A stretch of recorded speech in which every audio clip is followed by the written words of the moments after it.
ভারতের ইতিহাসে এমন এক ভয়ঙ্কর ডাকাত ছিল যার নাম শুনলেই মানুষের গায়ে কাঁপুনি ধরে যেত। দক্ষিণ ভারতের গভীর জঙ্গলে এক রাজত্ব গড়ে তুলেছিল সে। পুলিশের চোখে ছিল সন্ত্রাসী, কিন্তু গ্রামবাসীদের কাছে সে ছিল রক্ষাকর্তা। আজ আমরা জানবো ভারতের সবচেয়ে ভয়ঙ্কর ডাকাত বীরাপ্পানের কাহিনী। 1952 সালে কর্ণাটকের এক দরিদ্র পরিবারে জন্ম হয় বীরাপ্পানের। তার বাবা ছিলেন একজন শিকারী। ছোটবেলা থেকেই সে বন্দুক চালানো শিখে নেয়। মাত্র 10 বছর বয়সেই সে তার বাবার সঙ্গে শিকার যেতে শুরু করে। তার পিতা হাতি দাঁতের ব্যবসার সঙ্গে জড়িত ছিল এবং বীরাপ্পানও সে কাজে জড়িত হয়ে পড়ে। মাত্র 17 বছর বয়সে সে প্রথমবারের মতো হাতি শিকার করে এবং সেখান থেকে শুরু হয় তার অপরাধ জগতের দিকে যাত্রা। বীরাপ্পান প্রথম দিকে একটি ছোট চোরাচালান দলের সঙ্গে যুক্ত ছিল, তবে ধীরে ধীরে সে নিজেই একটি দল গঠন করে এবং ভয়ঙ্কর ডাকাত হয়ে ওঠে। তারপর বীরাপ্পান শুধু ছোটখাটো অপরাধে সীমাবদ্ধ ছিল না, সে শুরু করে বিশাল পরিসরে চোরাচালান। তার দল হাজার হাজার টন চন্দন কাঠ চুরি করে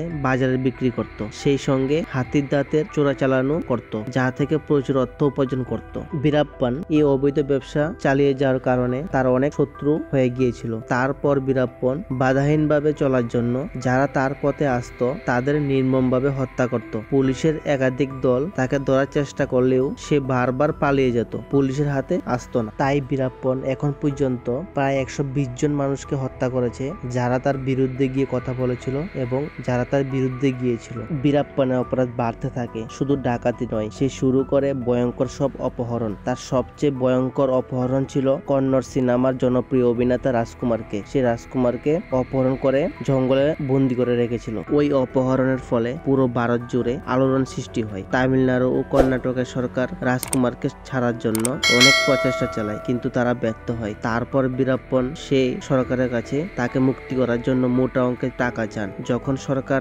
বীরাপ্পানকে মোটা অঙ্কের টাকা দেয়নি, তখন বীরাপ্পান রাজকুমারকে দীর্ঘ 100 দিন জঙ্গলে বন্দি করে রেখেছিল। তারপর বীরাপ্পান ধীরে ধীরে এতটাই শক্তিশালী হয়ে ওঠে যে সরকার পর্যন্ত তাকে ভয় পেতে থাকে। তাকে ধরার জন্য কর্ণাটক ও তামিলনাড়ু সরকার একাধিকবার চেষ্টা চালায়, কিন্তু ব্যর্থ হয়। তারপর বীরাপ্পান আরো ভয়ঙ্কর হয়ে উঠতে লাগলো। তারপর সরকার একটা সিদ্ধান্ত নেয়। অবশেষে ভারতীয় পুলিশ বিশেষ টাস্ক ফোর্স গঠন করে বীরাপ্পানকে ধরার জন্য। তার গতিবিধি পর্যবেক্ষণ করা হয় এবং একাধিকবার তাকে ধরার চেষ্টা করা হয়, কিন্তু প্রতিবার সে পালিয়ে যেত বনের অন্ধকারে। বীরাপ্পানকে মারার জন্য যখন সরকার একটা অভিযান শুরু করে, সে অভিযানে অনেক পুলিশ মারা গিয়েছিল এবং নিহত হয়েছিল, কিন্তু বীরাপ্পানকে ধরার জন্য তারা এক মুহূর্তের জন্য পিছপা হয়নি। তারা এগিয়ে যায় বীরাপ্পানকে ধরার জন্য। অবশেষে 2004 সালে 18 অক্টোবর পুলিশ গোপন তথ্যের ভিত্তিতে জানতে পারে যে বীরাপ্পান তার সঙ্গীদের সঙ্গে তামিলনাড়ু একটা ছোট গ্রামে অবস্থান করেছে। সেখানে নাকি তারা অনেকদিন ধরে অবস্থান করেছে। তারপর পুলিশ সেই সূত্রের উপর ভিত্তি করে সেই গ্রামে গিয়ে তারা